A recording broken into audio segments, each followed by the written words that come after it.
Merci également, honorable assesseur. Monsieur Claude Pivy. Oui. Je vais revenir sur une question de tribunal par rapport à vos fonctions à la date du 28 septembre. Quelles étaient vos fonctions à la date du 28 septembre? Bon, moi, j'étais le ministre de la Sécurité présidentielle. Ministre de la Sécurité présidentielle. Oui. En tirant de ces fonctions, de ces charges, c'est vous qui avez la latitude alors de veiller sur la sécurité de la présidence. Oh, bon, une partie, hein, mais pas de tout. Comme je l'ai dit. Une partie. Oui, certaines équipes étaient sous mon commandement, mais pas de tout. Donc vous n'aviez pas la plénitude vous ne jouiez pas la plénitude de vos fonctions. De tout, c'était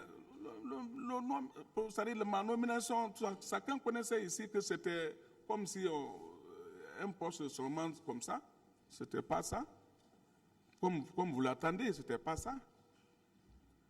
Le salon du président relevait-il de vous? Qui? Le salon du président de la République. Oh, non. Relevait de vous? Il ne relève pas de moi. C'est pour ça que j'ai dit qu'il y a certains qui ne relèvent pas de moi. Ces sorties relevaient de vous, puisqu'il y avait un aide de camp. Un aide de camp. Est-ce que ce tête de camp, le tête de camp relevait de vous, vous qui assumez les fonctions de ministre de la Sécurité présidentielle? Les sorties du président de la République, sa protection physique, la protection de la présidence, relevaient-ils de vous?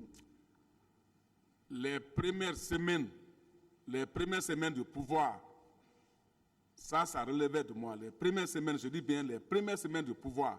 Mais dès après quelques semaines, quelques mois, c'était fini. Ils sont là, tout le monde est là. Chacun faisait ce qu'il veut. Je ne pouvais même pas, mais les sorties, je n'étais même pas informé. Ni un protocole vient me dire, ah bon, monsieur le ministre de la Sécurité présidentielle, voilà, non. Voilà la raison pour laquelle moi aussi, je me suis abstenu de tout juste les petits groupes que moi je contrôlais, j'ai mis main sur eux, c'était tout. Donc vous aussi, vous aviez votre groupe, vos hommes à part? Oui, chacun a ses éléments. Bon, moi j'avais un groupe de combat qui était avec moi, plus maintenant les 3 unités que je vous ai parlé. C'est-à-dire l'unité de l'artillerie, l'unité blindée et l'unité de bata. C'est-à-dire un détachement, quoi, des détachements. Je vais revenir sur la date du 27. Là? La date du 27 septembre, à la veille du 28 septembre. Le président était à l'Abbé. Vous étiez à l'Abbé ou bien vous vous êtes resté à Conakry? D'accord, c'est très bien. C'est ici que moi j'ai appris à certains dire que Pivy n'a pas été à l'Abbé. Allez demander les gens de l'Abbé. C'est moi qui fus le premier à aller sur le sol de l'Abbé. Chacun de ces gens-là avait peur de partir à l'Abbé. Je suis parti à l'Abbé le 26 avec mes hommes. J'ai passé la nuit au stade. Je dis, je resterai au stade jusqu'à l'arrivée de la délégation. Alors, vous êtes revenu quand à Conakry? Je suis revenu ici le 27 soir. Vous êtes revenu avec le cortège du président ou bien vous êtes revenu à rang dispersé? On est resté un peu, parce que moi je reste toujours un peu derrière. Donc je suis rentré sur le 27. Mais vous êtes rentré au même moment que le président de la République? Le 27 soir. Avec le président de la République? Avec le cortège du président de la République? Le cortège est rentré avant moi. Avant vous. Vous êtes rentré au camp à quelle heure? Allô? À quelle heure vous êtes rentré au camp, Alpha Yaya? Bon, moi je suis venu à 22h. À 22h. Ouais. Cette nuit, M. Claude Pivy, oui. N'avez-vous pas assisté à une réunion le 27, la nuit, avec certains officiers quant à la préparation de ces événements, comment maintenir l'ordre, quels sont les dispositifs qui devraient être mis en place par rapport à cette manifestation? N'avez-vous pas pris part à une réunion quelconque? Non. S'il y a eu des réunions, moi je n'étais pas informé. Peut-être ça, Je ne sais pas. Mais je n'ai jamais assisté à une réunion. Vous n'avez pas également appris une réunion? Non, je n'ai pas appris de tout devant Dieu, devant les hommes. Pouvez-vous nous dire, M. Claude Piri, puisque nous avons reçu des déclarations ici à la barre, en l'occurrence celle faite par M. Diaby, l'ex-ministre de la Santé, il a déclaré ici à la barre que le 27, le chef d'état-major général de l'armée a pris un acte demandant à tous les militaires d'être casernés. Vous étiez informé de ça? Et vous venez de dire tout à l'heure que le matin, très tôt le matin, la matinée, vous êtes allé en mission à Koya. Avez-vous appris ce acte de chef d'état-major général de l'armée? C'est l'arrêté ou ce décret-là, quand moi je quittais à l'Abbé, je suis venu la nuit, directement, c'était pour dormir, parce que j'avais déjà la mission d'aller traquer ces bandits-là qui étaient entre Mania et Koya. Avant que nous on parte pour l'Abbé, j'avais la mission là déjà que le président m'avait instruit. Donc j'étais pressé pour aller affronter ces gens-là. Donc, quand j'ai quitté, je suis venu à 22h de l'Abbé, directement je l'avais, je me suis couché pour être très précis pour aller là-bas. Donc je n'ai pas compris s'il y a eu un décret ou un arrêté pour dire qu'aucun militaire ne chose, non. Vous n'avez pas appris ça, M. Pivi? Non. Vous étiez un maillon fort de cette transition. C'est quand vous êtes assuré le rôle de portefeuille ministériel. Mais je vous dis, Le chef d'état-major, vous êtes ministre chargé de la garde présidentielle. Le chef d'état-major d'alors prend un acte demandant à tous les militaires de se caser. Vous n'avez pas été informé de cet acte, le chef d'état-major? Non, franchement, je n'ai pas. Je vous dis, mon mouvement de ma mission, je n'ai pas compris cela. Vous n'avez pas compris ou bien vous n'avez pas entendu, vous n'avez pas vu la... C'est après la situation même du 28 septembre qu'ils ont commencé que moi j'ai compris que donc il y a eu même un acte auquel les gens ne devaient pas sortir en tenue. C'est pour cela même que moi j'étais maintenant énervé. Je dis d'ailleurs, il faut qu'on poursuive les gens là pour les arrêter parce qu'il y a eu un acte les gens ne devaient pas sortir.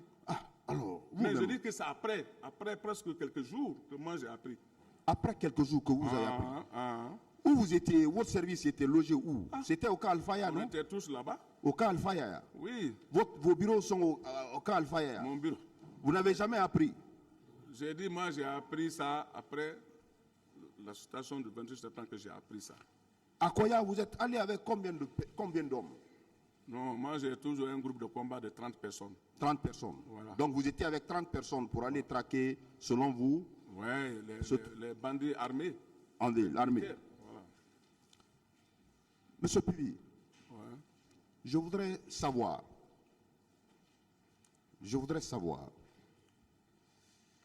si vous aviez été informé du recrutement de Kaléa. Jamais. Vous n'avez jamais appris le recrutement de Kaléa? Voilà la raison pour laquelle je vous dis souvent que moi j'étais là-bas, comme on dit le ministre, mais il n'y avait pas ce portefeuille-là qui commandait cette partie-là. Vous n'avez jamais appris le recrutement? J'avais appris le murmure qu'il y a un recrutement qui est fait, qui sont à Kaléa. Si? Vous n'avez jamais donné votre quota? Parce que... Je n'ai même pas été là-bas, plus forte raison de donner un quota. Personne ne m'a informé de dire que donne-moi certaines de tes personnes pour les mettre dans l'armée. Personne. Vous n'avez pas informé de recrutement de Kaléa? Personne, demandez-les. Personne ne m'a informé de ça. Et moi, j'ai connu Kaléa que lorsque on était dans le temps de transition avec le journal Segouba, parce que les soldats se sont révoltés là-bas. Voilà le jour où je suis battu à Kaléa pour connaître Kaléa. Ça encore, il fallait que je vais là-bas pour maîtriser les militaires, parce que les militaires qui étaient là-bas, ils avaient cassé leur armurier, ils ont pris les armes, les lance-roquettes, tout le monde était armé. Tout le monde a eu peur ici pour aller là-bas. C'est moi que le journal m'a mandaté. Il dit, mon ami, il faut tout faire, tu vas aller là-bas. Si tu ne vas pas, moi je vais prendre l'hélicoptère, je vais bombarder là-bas. Je dis, non, tu ne peux pas bombarder c'est la population, ce n'est pas possible. Moi, je vais aller les maîtriser. Je suis parti là-bas à 23 heures, c'est le jour-là que j'ai connu Kalea. Je suis parti les maîtriser et presque tout le monde avait vu ça encore ici, comment j'ai fait. Plus de combien de pick-up remplis de larmes. J'ai envoyé. Vous voulez dire que le recrutement de Kalea, vous n'avez pas été associé? Rien. Je n'ai pas été associé la nuit comme la journée. Vous n'êtes jamais rentré en contact avec les recrues de Kalea? Personne. Alors, vous n'avez pas invité certains éléments de Kalea au camp Alpha Yaya au nombre de 400-500 personnes. Ce jour, en présence du président Dadis, ces hommes étaient venus de Kalea pour faire des démonstrations devant le président de la République, sous votre tutelle. Non. Je ne reconnais pas. Vous n'avez jamais envoyé ces éléments de Kalea? Non, non. Vous n'avez jamais entretenu ces 400, 500 personnes de Kalea au camp Alpha Yallo? Rien, personne. Il n'y a pas eu de démonstration devant le président de la République, ces 500 personnes? Bon, ça ne s'est pas passé devant moi, peut-être. Ça ne s'est pas passé devant vous. Vous avez suivi les déclarations du commandant Toumba ici, par rapport à ces 400, 500 éléments venus de Kalea, que ce jour, il est venu vous trouver avec ces éléments dans la cour du camp Alpha Yaya, et ceux-ci étaient en train de faire des démonstrations devant le président de la République. Qu'en dites-vous? Et vous étiez présent? Je n'étais pas présent, je n'en sais rien. Vous ne connaissez pas? Non. Je reviens, monsieur Claude Puvis, par rapport à votre itinéraire. Vous dites que ce jour, très tôt le matin, vous êtes allé à Frigadi dans Koya pour traquer les bandits. De Kabylie, vous êtes passé par Koza Bambeto. De Bambeto, vous avez rebouché chemin pour aller au camp Alpha. Voilà. C'est ça votre itinéraire ce jour? Bien sûr. C'est ça mon itinéraire. C'est ça votre itinéraire? Oui. Vous n'avez pas stationné avec vos éléments à Bambeto, à Koza, pour piller les magasins? Non. Je ne peux pas faire ça en Guinée. Si ce n'est pas pour les aider, je ne peux pas les piller. Je vais revenir sur le 28 septembre, au stade. Vous étiez ce jour au stade du 28 septembre?